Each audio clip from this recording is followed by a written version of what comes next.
Bueno, vamos a continuar con los trabajos de este seminario internacional.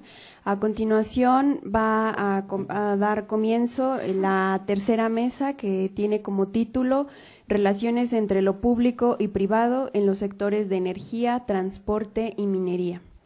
En principio voy a presentar al maestro Íñigo Martínez, quien nos acompaña en esta mesa.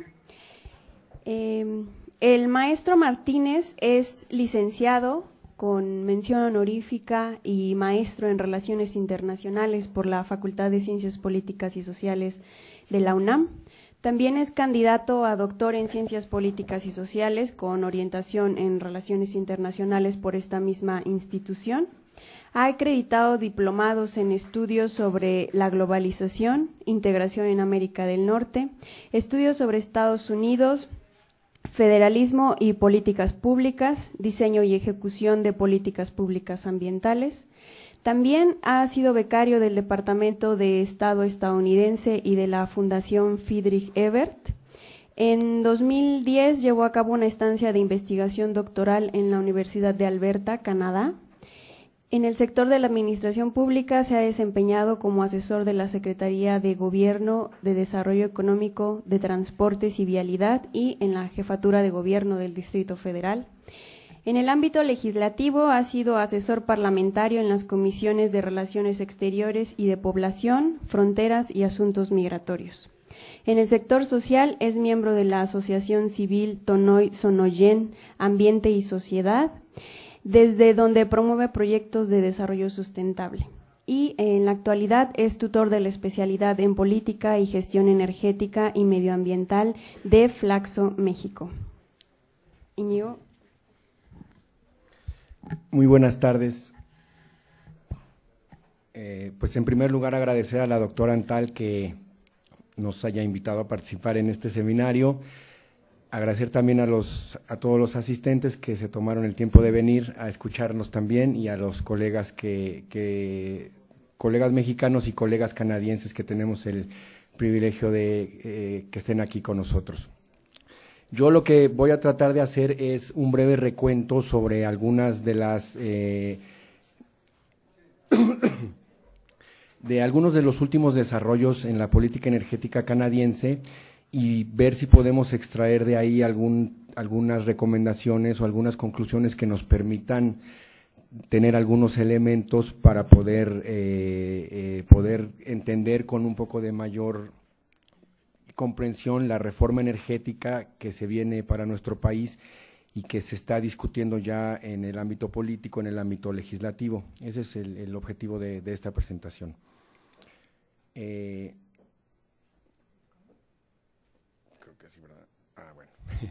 Entonces, bueno, hablar muy brevemente sobre digamos, las últimas tendencias en los últimos escenarios que se plantean para la geopolítica de los recursos energéticos a nivel global.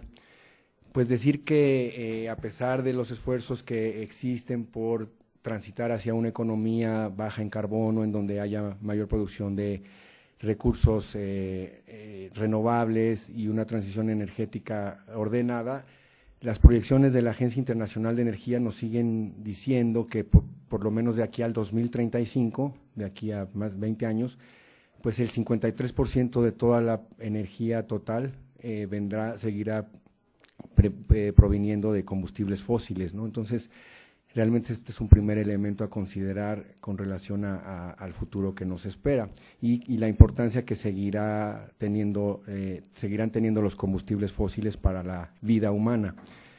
También hablar un poco sobre este auge reciente de los llamados combustibles no convencionales, que en principio tienen composiciones distintas a los digamos, combustibles fósiles tradicionales, y que se han venido descubriendo en grandes cantidades en algunas partes de Canadá, como veremos. En Estados Unidos también el llamado shale gas o gas de esquisto o gas de lutitas, y las llamadas tar sands o oil sands, arenas bituminosas canadienses, y bueno, y esto entonces vuelve a llevarnos a la discusión sobre si estamos en el pico. Esta discusión que se inició en la era de los 70 sobre si estábamos llegando ya al pico de la producción de recursos convencionales, de pico de petróleo, o si más bien se trata de una modificación que sería el fin de la era del petróleo barato, ¿no? El fin de la era del petróleo de fácil acceso, al cual podíamos tener acceso con relativa facilidad, que era tierra adentro y que evidentemente es y que ahora con estos nuevos desarrollos pues se empieza a plantar no solo un pico en la producción de la energía, sino un pico también de tipo ambiental, ¿no? Es decir, estos nuevos desarrollos y estas nuevas maneras de producir energía, de conseguir energía, van trayendo mayores dificultades de procesamiento, evidentemente mayores costos y sobre todo consecuencias ambientales pues absolutamente desconocidas y que pueden, no solo a nivel global como sería la producción y la generación de gases de efecto invernadero, sino también a nivel local. Esto también nos lleva a hablar un poco sobre esta proyección que los últimos análisis igualmente de la Agencia Internacional de Energía nos dice que la región de Norteamérica en su conjunto será autosuficiente energéticamente para el año entre el 2025 y el 2030, de acuerdo a las tendencias de producción, sobre todo en Estados Unidos, lo que es un cambio muy importante para la geopolítica de los recursos a nivel internacional, ¿no? Hablar un poco también sobre, en el caso específico de la gobernanza de los recursos energéticos en América del Norte, esto que ya se señalaba en la mañana, cómo los actores estatales van teniendo una mayor influencia y van recuperando mucho del poder o del poder de decisión que el Estado tuvo durante muchos años. Lo vamos a ver en las reformas que se dieron al sistema energético canadiense en los años 80 y las que están dándose ya en el caso mexicano. Entonces, podemos decir que hay ahí la preeminencia del actor privado, evidentemente la participación y el poder que tienen las empresas transnacionales del Big Oil, las grandes petroleras, y los recursos con los que cuentan para ejercer influencia, pues son mucho mayores que las que tienen otros actores. Un poco lo que se señalaba en la mañana sobre cómo poder entender esta gobernanza si no elaboramos una propuesta de entender cómo se da el poder entre estos distintos actores, cómo se genera el poder y cómo se ejerce el poder de estos distintos actores no estatales. Igualmente, las diferencias en términos de la influencia de cada una de las provincias y de los distintos niveles que se señalaba también en la mañana de la gobernanza multinivel, cómo actores al nivel local cobran relevancia. También en este caso las diferentes provincias con posiciones a veces encontradas en el caso canadiense y podemos decir que en el caso de América del Norte existe una integración energética ya bastante avanzada y esta pues según lo que yo puedo entender puede ser explicada básicamente como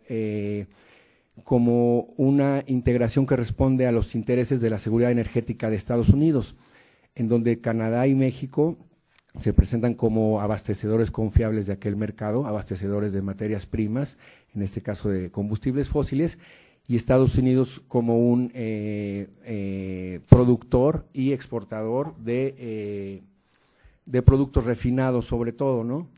Entonces esa sería la concepción sobre la integración en América del Norte.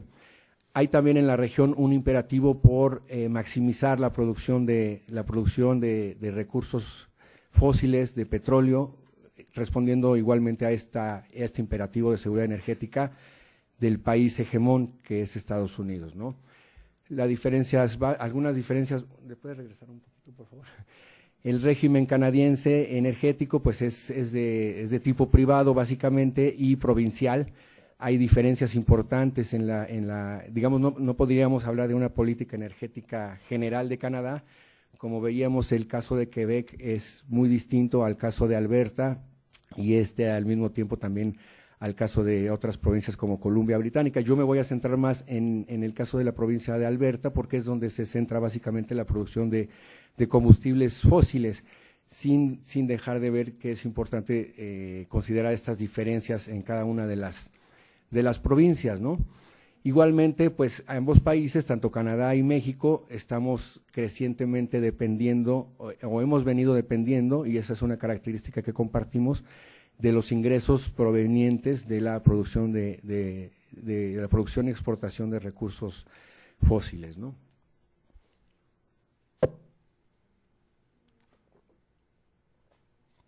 Perdón.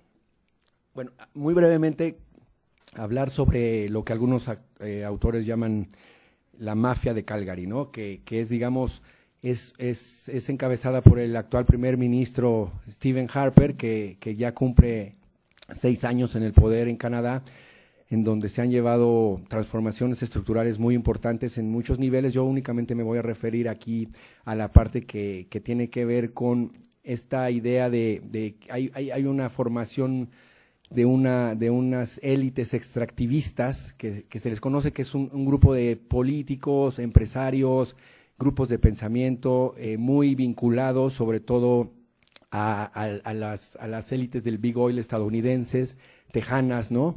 Incluso, bueno, pues los gustos en términos de sus relaciones de tipo cultural son muy similares, y en general hay una gran confluencia de estos dos grupos de élites, tanto en Canadá como en Estados Unidos, que han ido configurando lo que vamos a ver más adelante, ¿no?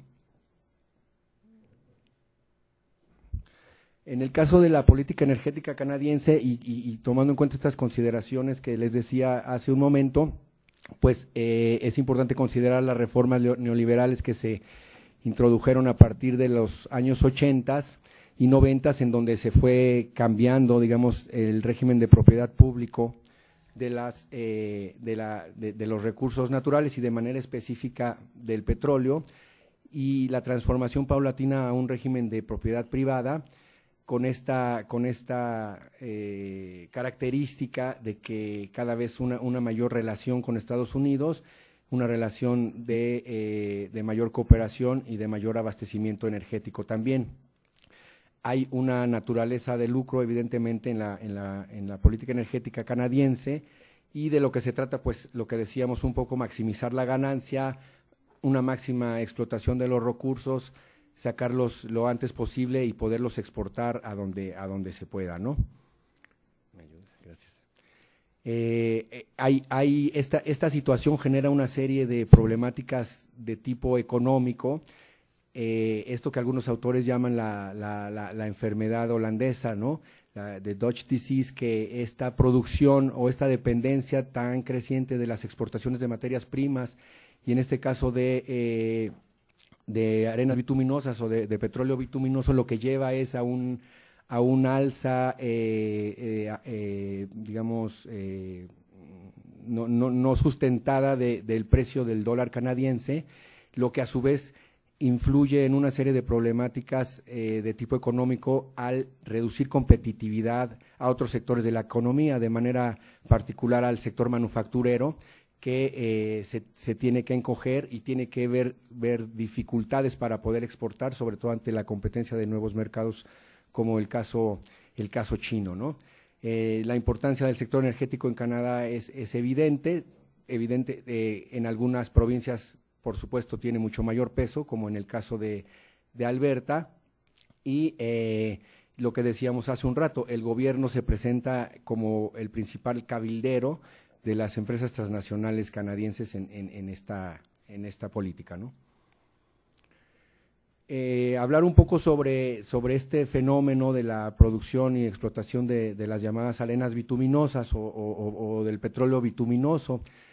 Alberta, la provincia de Alberta cuenta con unas reservas impresionantes, las segundas reservas más importantes a nivel mundial, solo detrás de las de Arabia Saudita. Pero bueno, que se trata de un petróleo diferente, un petróleo no convencional, que implica una serie de costos ambientales muy altos, su producción, su procesamiento, y además de una serie de dependencias también de tipo económico, y que va a ir provocando una serie de problemáticas que vamos a revisar un poco más adelante. Lo que hay, perdón, aquí. Aquí en este mapa podemos ver brevemente un poco, otra vez, perdón. Digamos, esta es la zona de producción de la provincia de Alberta y la zona donde se origina la producción de las arenas bituminosas.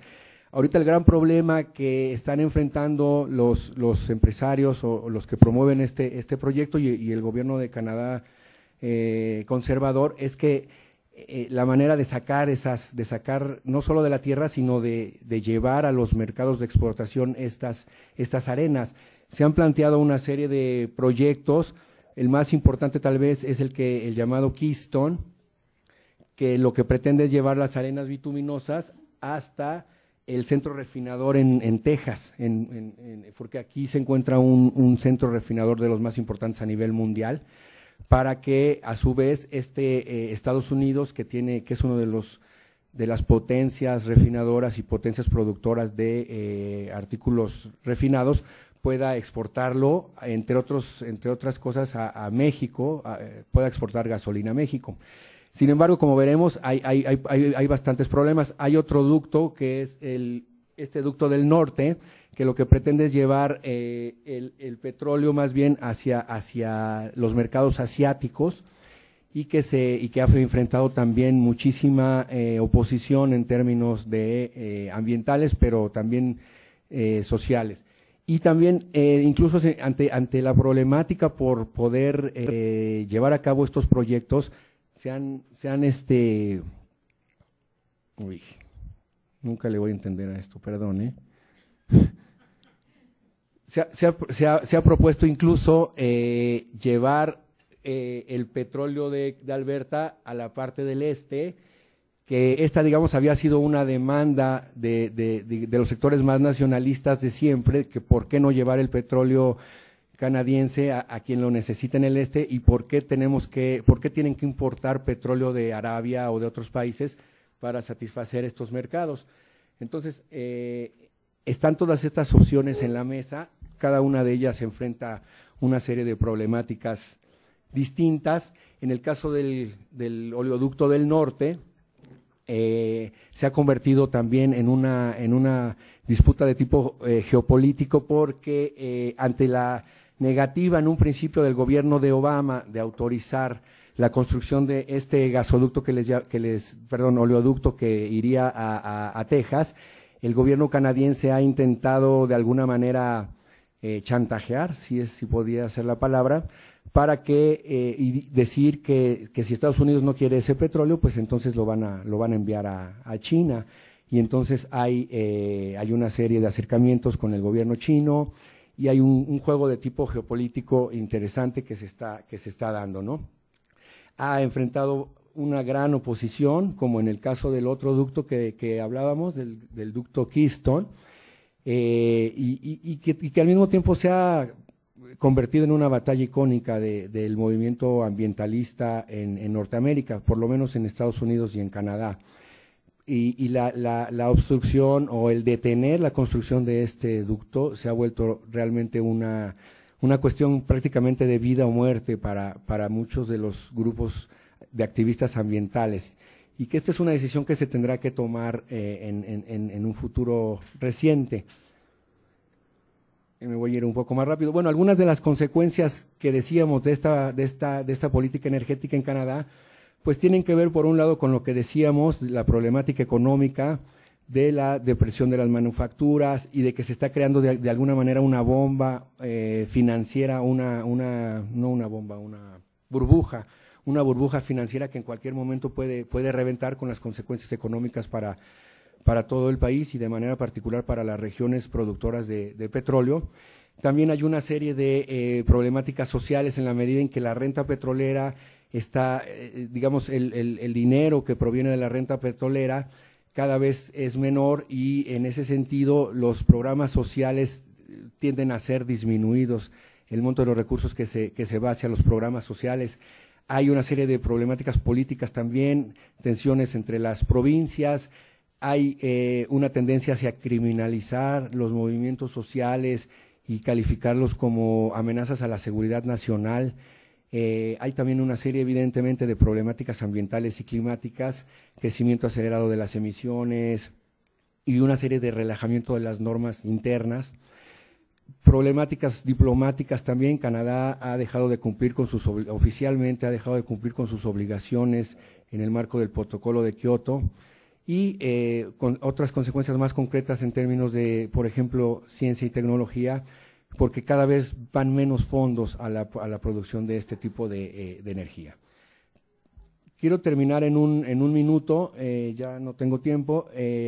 Lo que yo quería aquí básicamente decir es que esta experiencia de Canadá yo creo que nos tiene que llevar a la reflexión para el debate que se está empezando a dar en México sobre cómo es que nuestro sistema energético, cómo es que nuestras empresas energéticas y la propiedad de los recursos energéticos, en el caso de nuestro país de tipo público, se empieza a cuestionar. Y entonces a mí me parece que una posible privatización de los recursos energéticos en nuestro país podría llevar de alguna manera a esas consecuencias que ya estamos viendo en Canadá en términos de menores ingresos para el gobierno federal y para menores ingresos públicos, lo que podría redundar en problemáticas de gasto social, problemáticas ambientales también, de tipo crecimiento de las emisiones y incumplimiento de compromisos climáticos internacionales. Muchas gracias.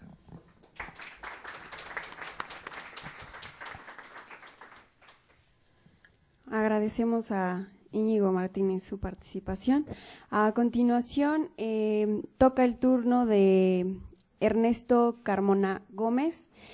Él tiene una maestría en Estudios México-Estados Unidos por la FES Acatlán. Es estudiante de doctorado en Relaciones Internacionales por la Facultad de Ciencias Políticas y Sociales y actualmente se encuentra en una estancia de investigación en la WP Carey School of Business de la Universidad del Estado de Arizona. También forma parte de diversos proyectos de investigación en cooperación científica, tecnología, medio ambiente en América del Norte y la Unión Europea. Esto es una coordinación del CISAN, CONACYT y la Universidad de Oviedo. Políticas públicas de biocombustibles en México en el marco de América del Norte. Asimismo, cuenta con varias publicaciones. Algunas de estas son asociaciones público-privadas para la construcción de infraestructura en la frontera Canadá-Estados Unidos. Otra que es coautor junto con la doctora Edith Dantal, Nueva tecnología o nuevo negocio, biocombustibles en el contexto global y su aplicación en México. Otra es Estrategias para la cooperación en transporte terrestre en América del Norte, y él también forma parte del proyecto de investigación en cambio climático de la UNAM, el PINC.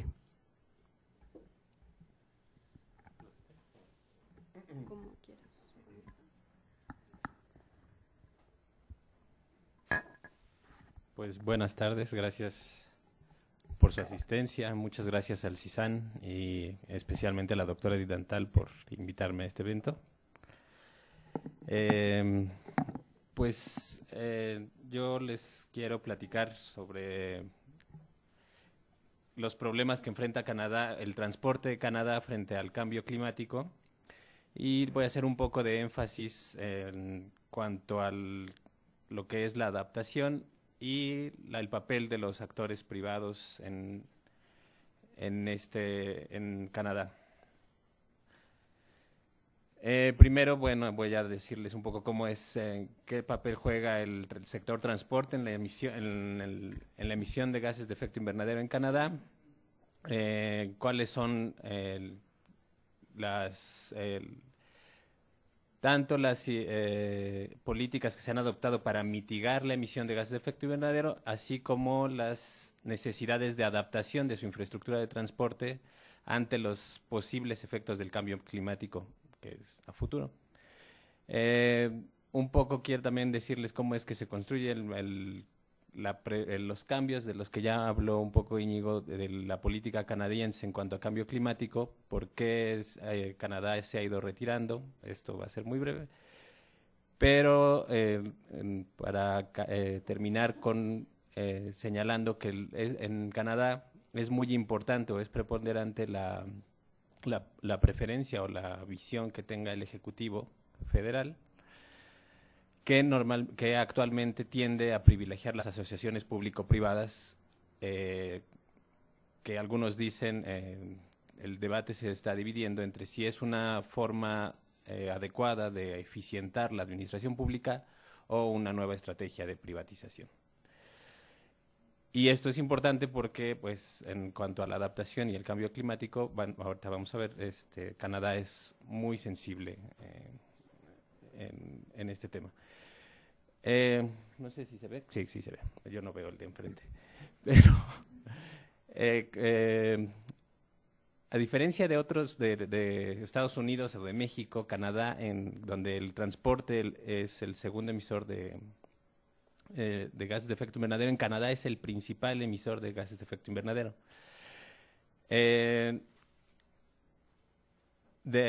Ahí está dividido. Si se ve, el rojo es el transporte de pasajeros de carretera, que es el que más contamina, y es normalmente el de ciudades, no es el gran transporte de mercancías entre ciudades o internacional. Pero del mismo sector transporte, el segundo es el transporte de carga vía terrestre, que curiosamente, aunque Canadá tiene la región de los Grandes Lagos y su mayor socio comercial es Estados Unidos, la mayoría de su comercio se lleva a cabo por medios terrestres y no marítimos. Esto es un problema porque en cuanto al modo de emisiones, la cantidad de emisiones por tonelada, por kilómetro, que es una medida que se utiliza para el transporte, para saber qué medio de transporte es más eficiente o es el que emite más gases de efecto invernadero con esta combinación de tonelada por kilómetro. El transporte terrestre es es uno de los más ineficientes. El más ineficiente es el aéreo, le sigue el transporte terrestre, o el de autobuses, automóviles, y uno de los más eficientes, o el más eficiente, los más eficientes son el ferrocarril y el transporte marítimo. Entonces suena contradictorio que, habiendo esta gran región, que además donde se concentra las grandes ciudades de Canadá, no sea el transporte marítimo el que sea el más utilizado para el comercio exterior. Y esto entonces da como consecuencia que, aparte del transporte urbano, se sume el transporte de carga como uno para elevar al transporte, el autotransporte como el mayor emisor, y al transporte en general como el mayor emisor de gases de efecto invernadero en Canadá. Aquí hay una tendencia de cómo ha crecido el uso del transporte en Canadá, cómo se ha desarrollado por tipos de transporte. La primera barra es el año 2008, la segunda barra, la roja, es de 1990. ¿Ustedes la ven roja también? Sí. Y la barra blanca es el porcentaje de cambio. Canadá presenta tendencias muy similares a las de Estados Unidos y México, que son un mayor crecimiento de uso de carros pequeños, light trucks, que son las minivans y este tipo de vehículos que se utilizan mucho más para el transporte urbano. Si ven el rubro, que es el de automóviles, tiene una tendencia negativa y podría ser alentadora esa cifra, ¿no? De que se utilizan menos carros, pero se utilizan más carros de tipo familiar, que lo que hacen son mucho menos eficientes en cuanto a consumo de combustible. Entonces, se utilizan menos carros, que son relativamente más eficientes, pero se utilizan más carros pequeños.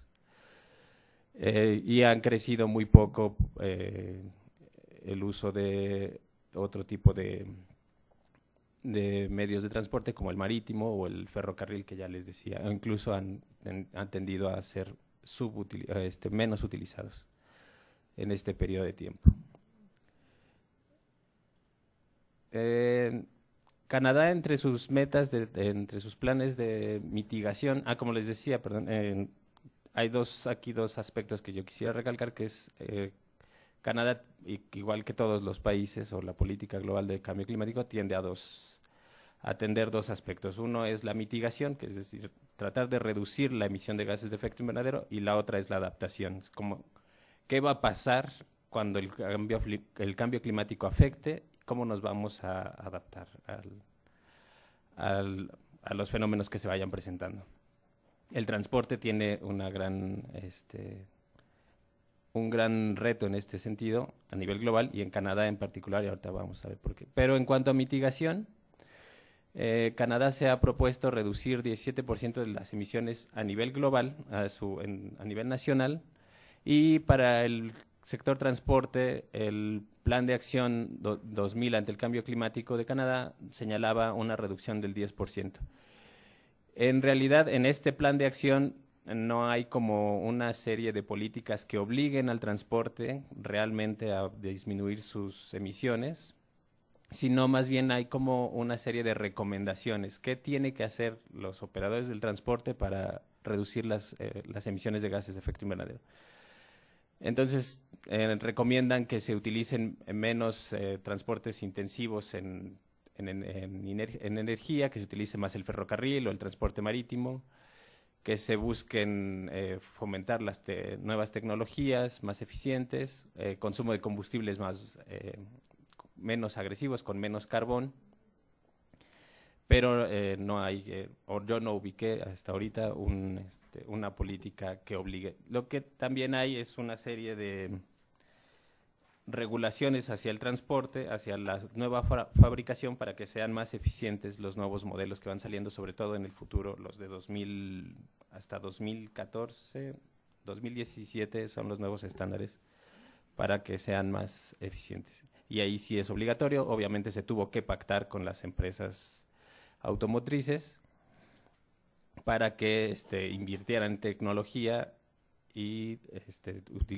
los modelos que vayan saliendo cumplan con estándares ambientales más altos. Aquí viene lo que a mí me gustó más, que espero que ustedes también, que además es muy dramático, ¿no? Pero el asunto es que la adaptación, les decía que para Canadá es debe ser un tema muy prioritario, porque en Canadá los efectos del cambio climático van a ser, o por lo menos las proyecciones que hay, es que van a ser dramáticos. Por ejemplo, este es uno, los caminos de invierno. En Canadá, en ciertos periodos del año, los ríos se congelan, o algunos lagos, y se puede transitar por ahí vehículos pesados, y estos caminos son los que se denominan caminos de invierno. Con el cambio climático y con climas más altos, más cálidos, obviamente el hielo tiende a hacerse más delgado y estos caminos no van a poder ser utilizados. De por sí hay altos índices de accidentes. Es muy probable que estos caminos tiendan a reducir su periodo en el año, a reducir su periodo de utilidad, o bien tienden a desaparecer en casos muy drásticos. Otro es, y esto pues viene ligado con lo que señalaba, con lo que decía Íñigo ahorita, me gustaría usar el mapa que utilizó para los ductos, pero uno de los ductos que él mostró llega a este puerto que está en esta parte, ¿no? Creo que sí es ahí donde llega. No prende. No. Es no. Lo que hay aquí es una ruta marítima que puede conectar con el exterior, que un barco puede llegar por acá y transitar hasta esta parte. O bien los productos canadienses pueden tener el sentido inverso, salir de por aquí, de alguno de estos puertos y salir al mercado exterior, o bien transitar entre los puertos canadienses y los de Estados Unidos. Lo que se está calculando en algunas proyecciones de cambio climático en Canadá es que, los lagos, los grandes lagos en Canadá no todos están a la misma altura. Lo que aquí, voy a señalar allá. Lo que pueden ver aquí esto es el río San Lorenzo. Este es el lago Ontario, que es el primero. No, es para adelante. Que está aquí.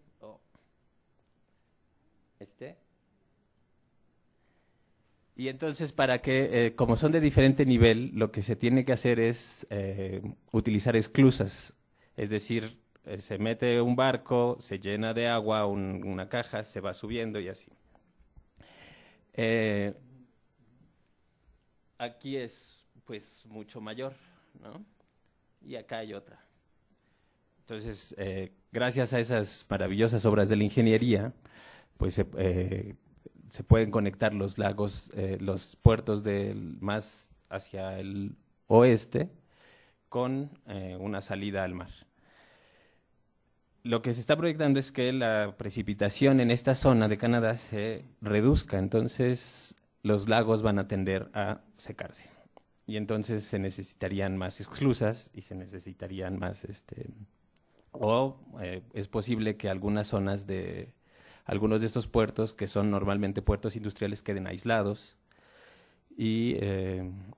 o que el costo de transporte se eleve tanto porque haya que utilizar otro tipo de transporte como el aéreo para abastecer estas ciudades, que terminen siendo inviables económicamente y terminen por ser ciudades que quiebren. Entonces, por eso les decía que esto me gustó más, porque es como más dramático, ¿no? Bien, ¿quién se encarga de hacer las regulaciones o cuáles son las instituciones que intervienen en hacer las regulaciones en cuanto a cambio climático y en el transporte en Canadá? Pues son estas que están aquí. No necesariamente el Ministerio de Transporte, que es Transport Canada, es el que se encarga de todo, es el que trata de coordinar, pero interviene en otra serie de instituciones. Y además se tiene la mayoría de las regulaciones que se hacen para transporte tratan siempre de estar homologando, alcanzando la regulación de Estados Unidos. Entonces, cuando Estados Unidos hace un cambio, Canadá trata de alcanzarlo. Entonces, la política interna de Estados Unidos se vuelve prácticamente un actor interno en la política de transporte de Estados Unidos, de Canadá, perdón.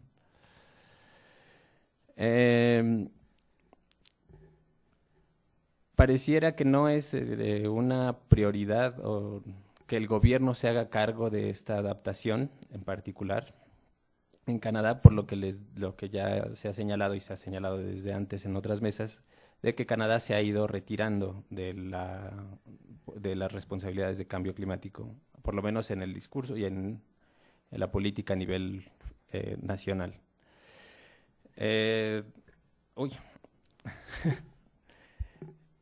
Ya me queda poco tiempo. Les decía al principio que el Ejecutivo tiene amplias facultades en este tema y por eso su preferencia es muy importante, a diferencia de, por ejemplo, Estados Unidos, donde el Congreso tiene un sobrepeso, un contrapeso, un papel de contrapeso importante a la visión particular del Ejecutivo. Y entonces se vuelve un poco más disperso el poder.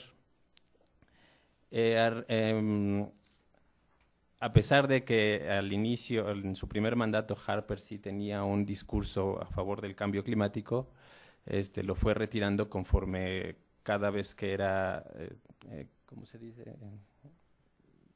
Que le quitaban el voto de confianza y luego era reelegido.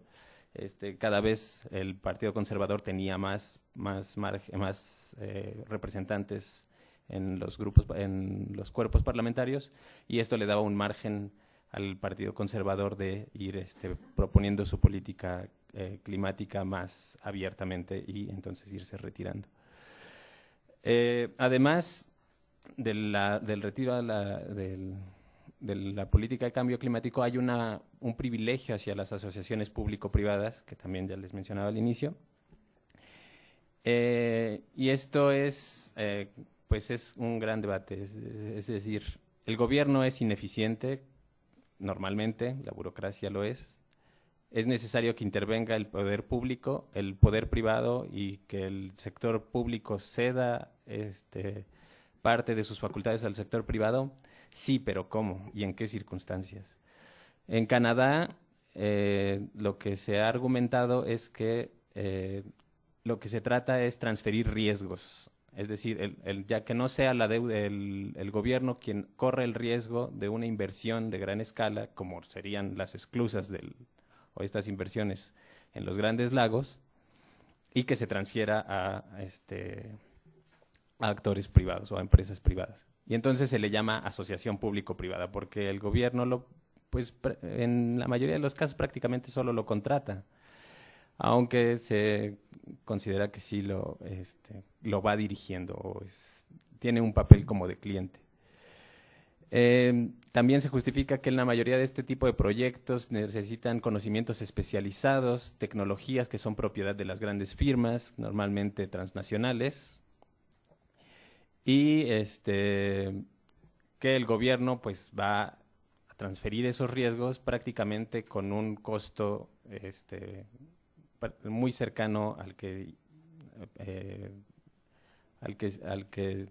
tendría si lo hiciera por su propia cuenta.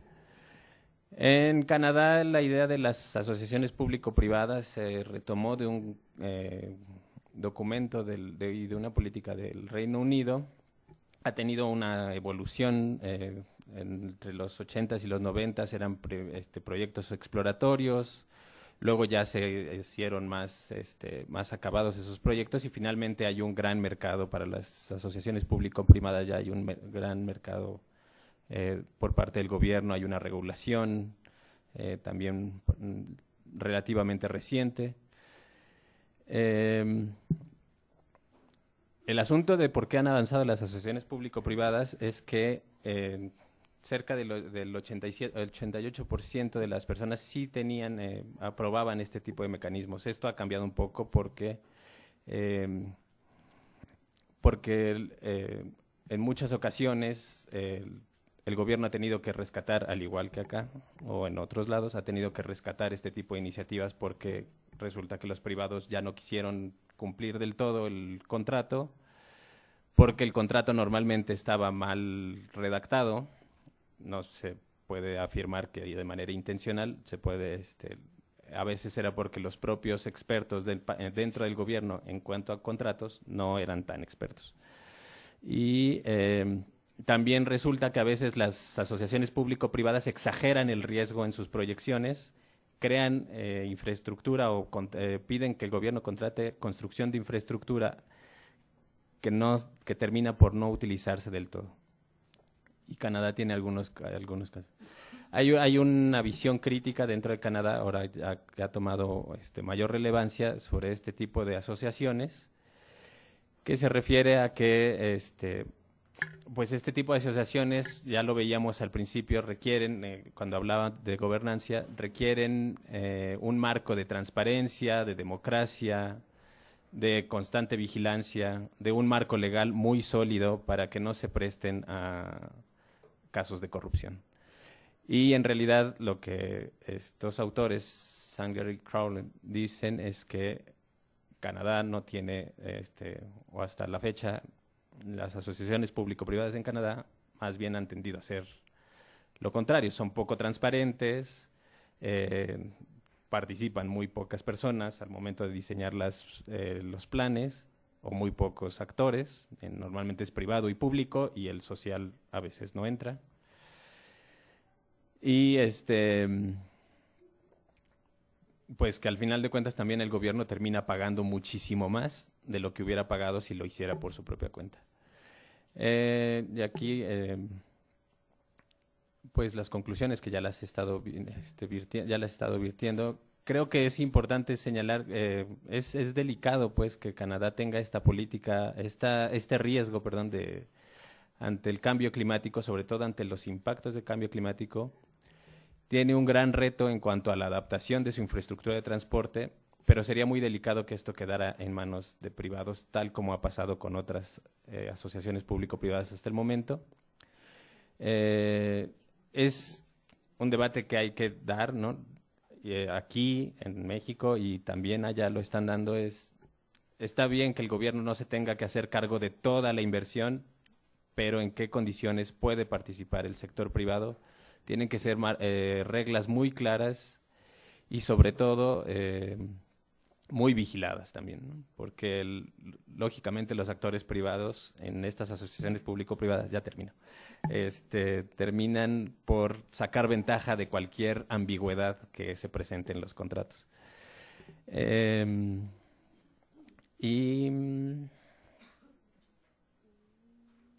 Bueno, pues el gobierno conservador actual de Canadá está yendo a contracorriente. Si la crisis actual ha mostrado que pues las asociaciones público-privadas llevadas al extremo nos han metido en esta crisis que está desde 2008. Muchos autores señalan que, pues que es curioso que en Canadá, bueno, no es tan curioso, es explicable por ser un gobierno conservador, que en Canadá estén yendo a contracorriente, privilegiando cada vez más y dándole más responsabilidad a las asociaciones público-privadas. Es todo. Gracias. Perdón por... Muchas gracias, Ernesto. A continuación, le vamos a dar la palabra a la doctora Claudia Anaid Ogman Azueta. Ella es doctora en Ciencias Políticas y Sociales con orientación en Relaciones Internacionales por la Facultad de Ciencias Políticas y Sociales de la UNAM. Es catedrática de la licenciatura en Relaciones Internacionales en la Facultad de Derecho y Ciencias Sociales de la Benemérita Universidad Autónoma de Puebla. Es autora del libro Biotecnología y Conocimiento Tradicional, Redes de Política en el Debate Contemporáneo y coordinadora de los libros Actores, Políticas, Innovación y Medio Ambiente en América del Norte y Escenarios en la Construcción Política y Normativa. Migración, Medio Ambiente y Movimientos Sociales. Actualmente es miembro del Sistema Nacional de Investigadores en el nivel de candidatura.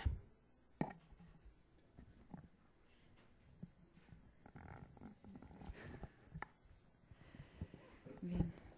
Buenas tardes y gracias por permanecer aquí desde las 9:30, 10 de la mañana. Bueno, yo hice modificaciones al tema que propuse a tratar en esta presentación para ajustarme un tanto más a lo que es el título de la mesa y rescatar el papel de lo que ha hablado Ernesto, que son las alianzas público-privadas, que coincidimos de repente hoy en el tema. Mi presentación aborda el tema de minería, las políticas mineras en el caso de Canadá en específico, y lo que voy a tratar de hacer es rescatar el papel de las alianzas público-privadas como son vistas desde lo que es la política canadiense al tema que respecta, como parte de la estrategia de la gobernanza de la minería y que son realmente importantes para que Canadá haya logrado establecer o tener un dominio en lo que es en el área del sector minero en América Latina, en México, en especial en México y en general. En el caso de estas alianzas público-privadas, y bueno, quiero hacer mención, parte de lo que es la investigación que he estado realizando, hay diferentes maneras de definir lo que es la alianza público-privada, también sociedades público-privadas, y de un lado se constriñen más a la parte de la economía y de otro lado también tienen que ver con la presencia de actores públicos y privados del lado de lo que es en la política. Sin embargo, en el momento en que estas alianzas público-privadas o sociedades público-privadas como actores económicos logran involucrarse en lo que es la política, convirtiéndose en actores políticos, podríamos teóricamente tal vez hablar de otro de los conceptos que se ha manejado, que es el de las redes globales público-privadas o redes políticas, y del concepto de gobernanza en red. Y de ahí que haya yo planteado hace un momento la importancia o el tratar de destacar la importancia que estas APP o alianzas público-privadas tienen en lo que es la gobernanza de la minería y la política hacia el exterior, el éxito más bien que ha tenido en Canadá en este sector. Como parte, estas alianzas público-privadas son consideradas partes de las políticas de tercera generación de lo que es el modelo de desarrollo capitalista, donde se busca incrementar lo que es la competitividad sistémica de las regiones a través de tres aspectos esencialmente: la inversión y lo que es el comercio extrarregional, o sea, buscar las ventajas dentro de esto, la formación de redes privadas públicas y o público-privadas, o sea, puede ser una combinación de actores o únicamente privados públicos. La tendencia, como mencionaba hace un momento Ernesto, es hacia lo que es público y privado, y para aprovechar también los nexos verticales entre lo que son las instituciones, organismos internacionales, programas, proyectos locales internacionales. Estos criterios son importantes para lo que es la formación de sistemas locales de producción, que son los clústeres, y que son muy importantes para el sector de minería y otros sectores también. Nada más como un recuento, en los 90 la palabra clusters fue definida por Michael Porter como concentraciones de empresas e instituciones que están interconectadas en un campo particular de la competencia, donde se busca que a través de estas APP o alianzas público-privadas se facilite la formación, la presencia del clúster, primero obviamente en lo local y después de ahí se pase a lo internacional. Como en la práctica, este modelo de alianzas público-privadas se empezó a desarrollar, señala la literatura, a mediados del siglo XX en Estados Unidos, en proyectos de educación pública, y después en la década de los 60 se empieza a trabajar a través de proyectos de renovación urbana. Los criterios para la formación de esas alianzas público-privadas es que, los beneficios de los actores que están participando dentro de esta alianza va a depender de las contribuciones que ellos hagan a la misma.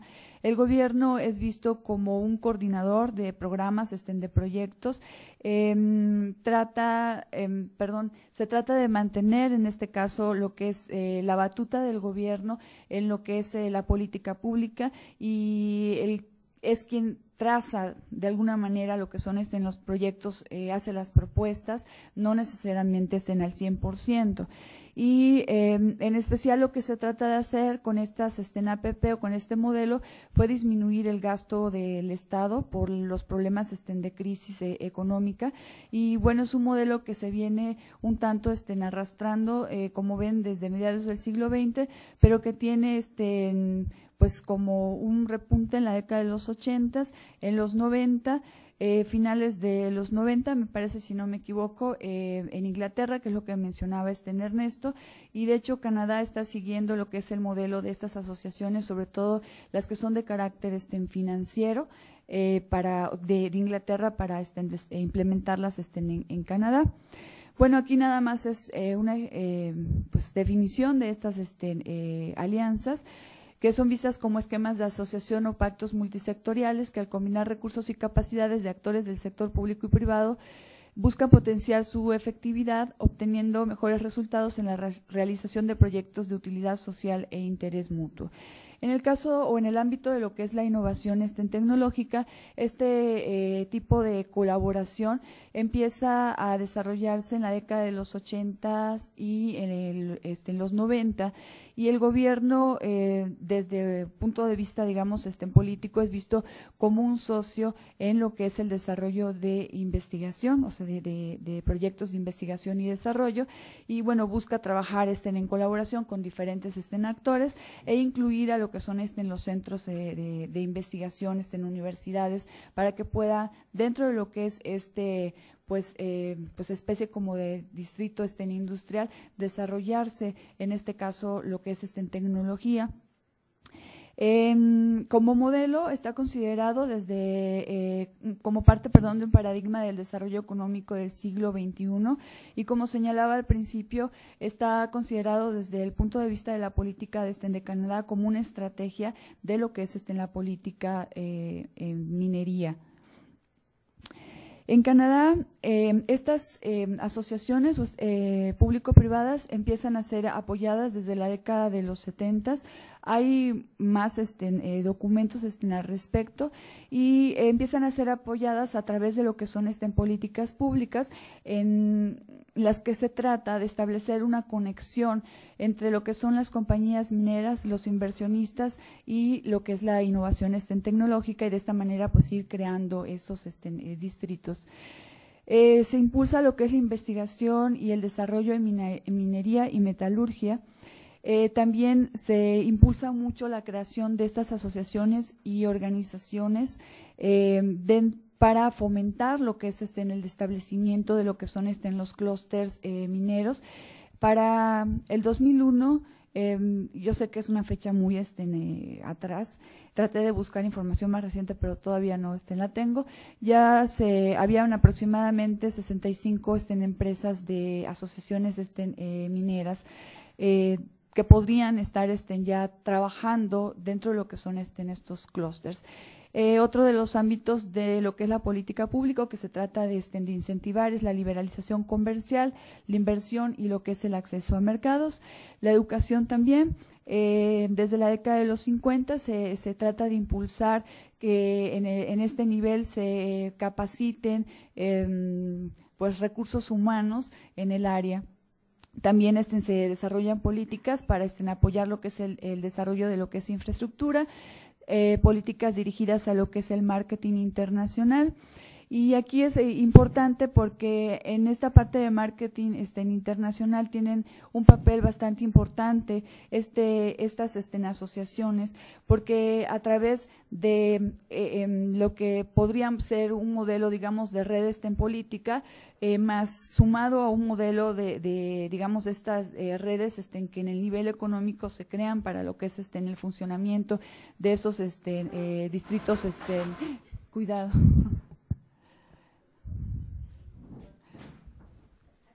Bueno, industriales. Se trata de negociar lo que es el acceso a mercados, y esto se hace a nivel de tanto internacional como, internacional obviamente viéndolo desde el punto de vista de Canadá, y de fomentar los acuerdos de libre comercio, participar con organismos internacionales como el Fondo Monetario, la OCDE, el Banco Mundial, y en el caso del modelo de asociaciones público-privadas, la CEPAL ha estado también apoyando mucho la construcción de este modelo, no solamente en lo que es en la cuestión minera. Ernesto les presentó el área de transportes, y como que tienen una tendencia un tanto más ciertas instituciones como la CEPAL a apoyar más este modelo en el área, por ejemplo, de prestaciones de servicios.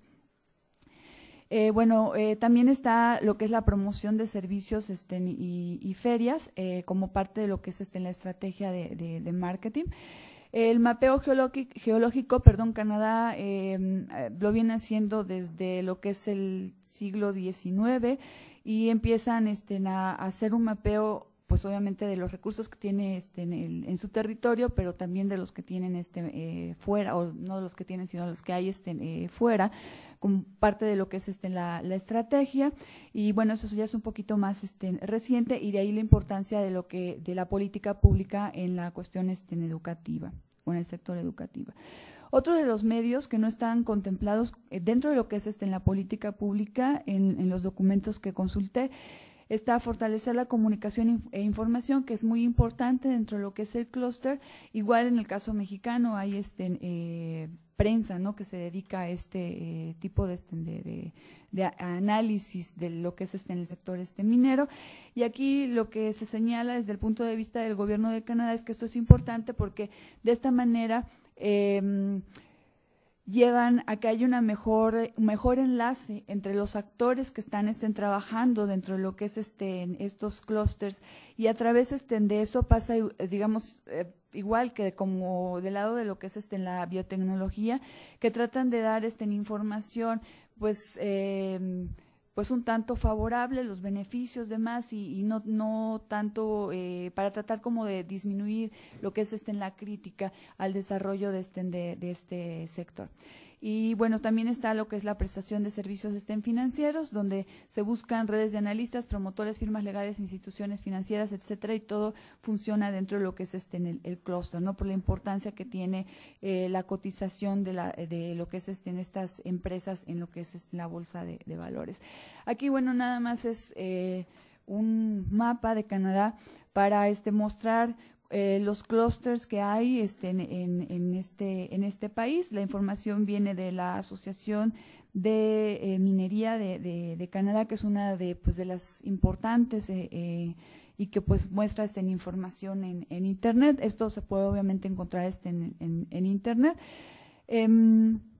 Algo que es importante acá, y bueno, todavía no he profundizado mucho en lo que es la investigación, pero bueno, uno de los clústeres más importantes es el que está en Toronto, y en Canadá, de hecho, ya se habla desde hace algunos años de lo que son las metrópolis mineras.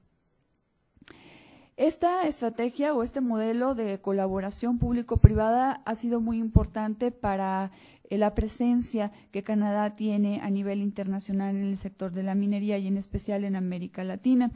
Un dato que, bueno, a mí me llamó la atención es que en la década de los 90 se empieza a estas compañías tratan de buscar internacionalizarse, y para 1996 ya están colocadas en muchas partes del mundo y en especial en América Latina, y en el 2000 se habla de la globalización de las empresas mineras canadienses.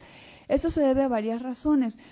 Obviamente tiene que ver tanto con el clima o el ambiente que se crea desde el interior de Canadá, y que tiene que ver precisamente con la estrategia que utilizaron para poder fortalecer este sector desde el interior, en los que les comentaba que consideran que este modelo de asociación público-privada fue muy importante para la formación de esos clústeres y para darle fuerza a este mismo sector de la minería. Y lo que les presenté antes de infraestructura, lo de la publicidad a nivel internacional también fue algo muy relevante, porque esto lo hacen a través de esas asociaciones. Entonces, consideran que aquí en el primer punto ese modelo fue muy importante porque provocó la apertura a través de todo un proceso de lobbying político, y a través de lograr, como les comentaba hace un momento, de establecer nexos con organismos internacionales, de poder influir en la política internacional, de poder empujar un tanto lo que son los tratados de libre comercio o la liberalización, por ejemplo, de inversiones. Y bueno, que también esto va a ser ayudado por un clima doméstico, es decir, de los otros países, no de Canadá, y que desde el punto de vista del gobierno de Canadá señalan que parte de lo que es el éxito también se debió a que en el momento en que estas compañías salen de lo que es el país, las normas ambientales en los países de América Latina todavía no están completamente establecidas, no hay mucha rigurosidad. Entonces, de esta manera ellos tienen como que un ambiente bastante propicio. También hay una falta de proyectos de exploración, de explotación, de inversión. Entonces, lo que ellos hacen es ofrecer a los gobiernos de América Latina esos proyectos, y pues se les abre de una manera más fácil en el mercado, como que ellos de hecho realizan una proyección, y eso es lo que les permite digamos, dentro de un contexto coyuntural que tiene que ver con este problema tal vez en los países latinoamericanos, con las modificaciones en, por ejemplo, las normatividades mexicanas o la falta de que sería como de control, les permite llegar y pues quedarse, ¿no? Y dominar parte o gran parte de lo que es en el mercado en minería. Aquí, bueno, nada más es una gráfica porque, bueno, son 3, pero ya no hay mucho tiempo. Esta fue hecha con base en información de la Dirección General de Desarrollo Minero y nada más era para mostrarles el número de empresas canadienses en México, que como pueden ver es bastante alto en comparación con las otras empresas que son de Estados Unidos, Australia, incluso mexicanas, Japón, China. Esos son así están los datos. Digo, así están porque de repente me queda duda de saber si hay inversión canadiense en empresas mexicanas y esa información no está en en la Dirección General de Desarrollo minero. Aquí, bueno, aquí están los proyectos por estado en la República Mexicana. Como pueden ver, Sonora tiene un alto número de empresas, Chihuahua, en Durango y Zacatecas. Estado de los proyectos mineros canadienses en México, es un alto número en exploración, hay otro tanto en producción y un menor número en lo que es desarrollo y 41 están en suspensión. Bueno, lo que es en el caso mexicano, ya nada más como para cerrar lo que es la presentación. Y esto es bastante general. Para el 95, México ya había otorgado 25,000 concesiones para empresas mineras, lo que sumaba un total de 26% del territorio nacional. Esto implicaba un 75% de la IED en México. Y bueno, ya en información un poco más reciente, para el 11 de septiembre de 2011, se crea el CLOSMIN, que es el clúster minero de Zacatecas. El de abajo, que es el CLOMIN, es el clúster minero de Chihuahua. Este es más reciente. No tengo justo el día, porque pues esto es información de periódicos. Parece que es el 1 de marzo que se establece el decreto de creación del CLOMIN. Y lo que quería yo con esto era presentarles cómo digamos, esos clústeres o esos sistemas o esquemas de colaboración que hay en Canadá están siendo establecidos ya también en otros lugares. México lo empieza a hacer.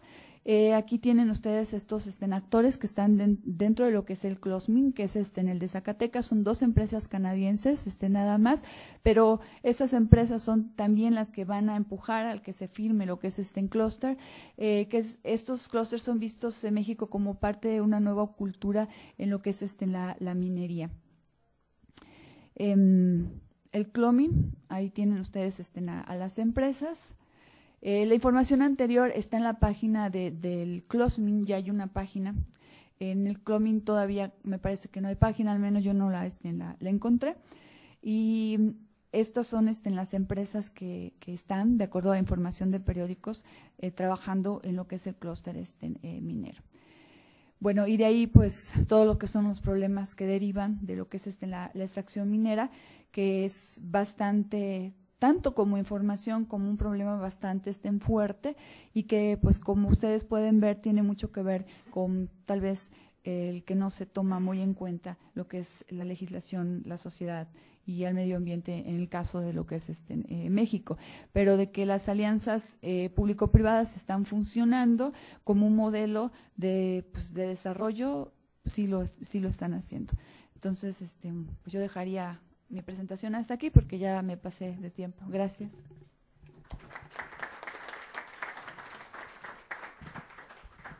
Muchas gracias, Claudia.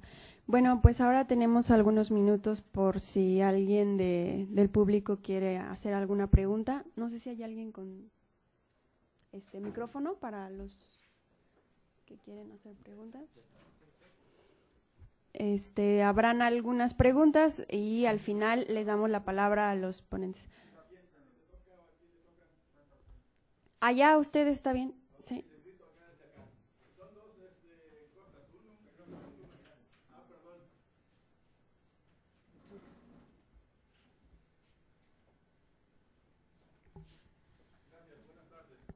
Buenas tardes.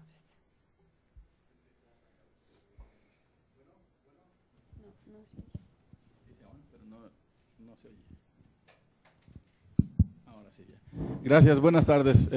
Excelentes presentaciones en esta mesa, me gustaron bastante. Mi nombre es Tomás Hernández, trabajo en la Secretaría de Agricultura aquí en la Ciudad de México. Son dos cosas, primero un comentario y después una pregunta para Ernesto, el del sector transporte en Canadá. La primera es que me hubiera gustado mucho que en esta mesa pues hubiera una persona de Canadá, una de México y una de Estados Unidos para tratar cada uno de esos tres temas, o al menos el de minería y el de transporte, pero bueno, ya ni modo, no se puede tener todo en la vida. Y la otra pregunta es para Ernesto y decía que en una de sus láminas presentó una información relacionada con la reducción de emisiones en Canadá en el sector transporte y decía que para el 2005 algo así, que iban a reducir sus emisiones a las mismas que tenían en 2005.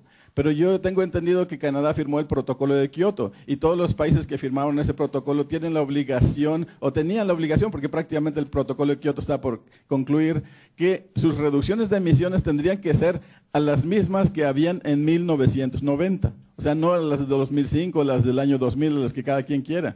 O sea, esa era una pues yo creo que compromiso moral, porque quien no lo hace, así como México, bueno, México no tiene la obligación porque no es un país anexo 1, pero todos aquellos que tienen la obligación, pues más bien es un compromiso moral, es una obligación de que si lo hacen le ponen una estrellita en la frente y si no, pues no les dicen nada. Entonces yo les decía eso, si estamos dentro del protocolo de Kioto, entonces tenemos que reducir emisiones a las del año 1990, no a las del 2005. Gracias. Gracias. Por acá había alguien más. Si quieren, al final dejamos ya que les damos la palabra a los ponentes. Por aquí enfrente.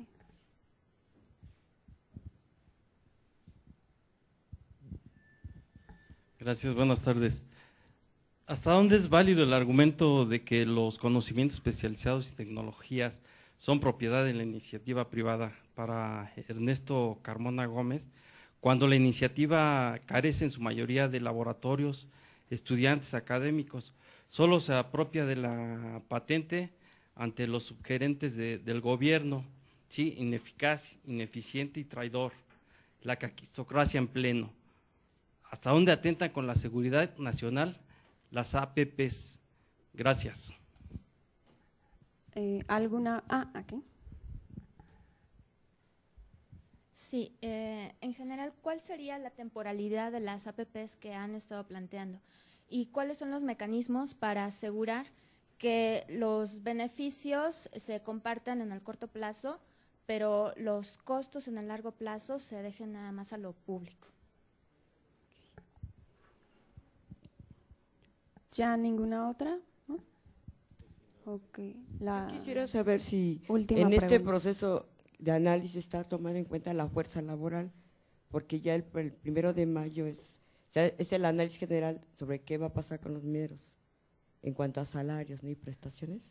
No sé si, lo que pasa es que yo llegué tarde, entonces si hablaron sobre esto o van a hablar sobre este tema. Ok. Bueno, Ernesto, creo que te toca. Sí, y si alguien al final quiere hacer alguna pregunta. ¿Me toca preguntar?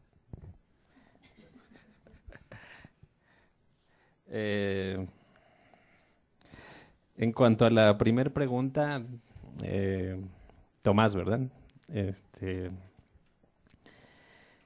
El dato que yo tomo es en cuanto al Plan de Acción contra el Cambio Climático de Canadá. Me parece que es de 2010 este documento. Y sí es cierto que en cuanto al protocolo de Kioto, los países anexo 1 tenían que reducir en base con el año base era 1990, pero también hay que recordar que Canadá fue el primero en denunciar el protocolo de Kioto y además ya se venía retirando, ¿no?, de los compromisos. Pero no sé muy bien a ciencia cierta por qué en este documento dicen que van a reducir en base a 2005 y no a 1990, o sea, pero supongo que por ahí está la respuesta en cuanto a este retiro del protocolo. No entendí muy bien a qué se refería la temporalidad de las APP.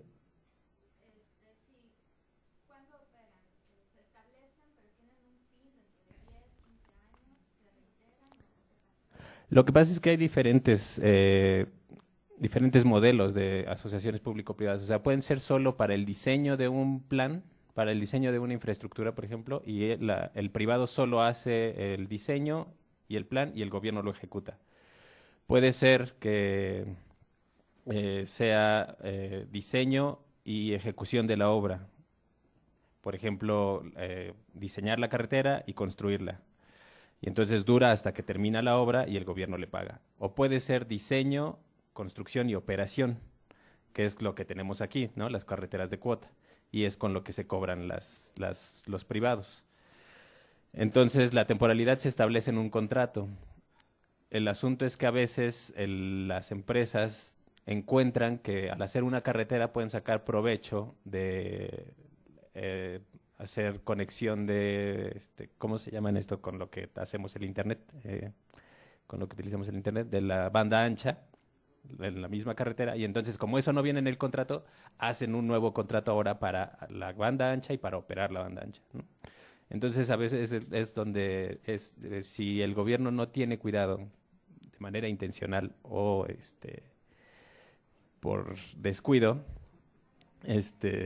o por ignorancia también de los funcionarios, la temporalidad se puede alargar muchísimo y obviamente la empresa siempre está recibiendo beneficios, ¿no?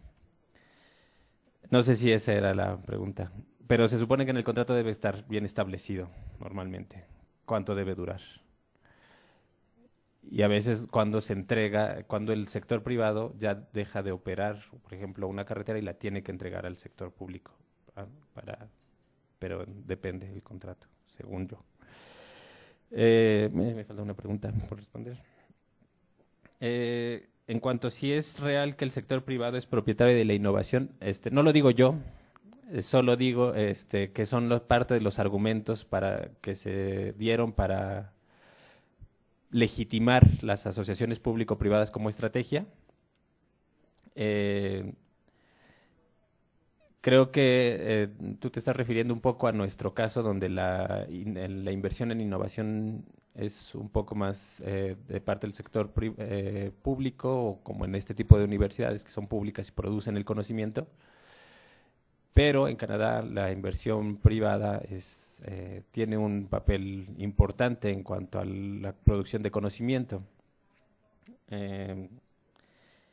Entonces, bueno, según las reglas sí son propietarios. Si nos ponemos un poco a cuestionarlo, pues sí podríamos llegar a la conclusión de que no son del todo propietarios porque se aprovechan de una serie de factores y beneficios que dan los subsidios o las condiciones que da el gobierno para que se genere esa innovación, y ellos se apropian de los beneficios de esa innovación y luego se lo venden al gobierno, ¿no?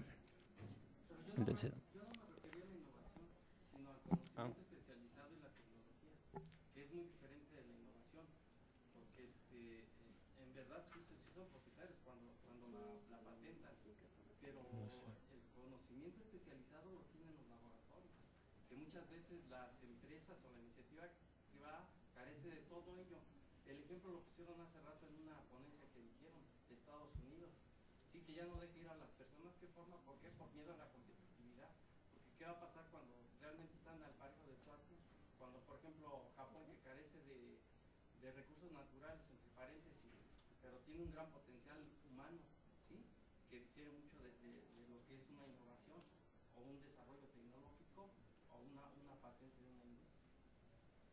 sí, bueno, eso tiene que ver con una política de innovación, de ciencia y tecnología, ¿no? Y normalmente a veces el gobierno o los actores públicos invierten en innovación tecnológica o en conocimiento especializado para después trasladarlo a actores de mercado que finalmente lo van a comercializar. Sí, yo estoy de acuerdo que no, es un debate, por eso es cuestionable este modelo y era lo que yo quería plantear, que es cuestionable hasta qué tan legítimo es que los beneficios se privaticen, como ya lo dijeron por acá, y al final luego los costos se socialicen. Bueno, nada más vamos a dar 2 minutos a la doctora Claudia para hacer un receso de 2 horas para la comida y regresamos a una mesa a las 5 de la tarde.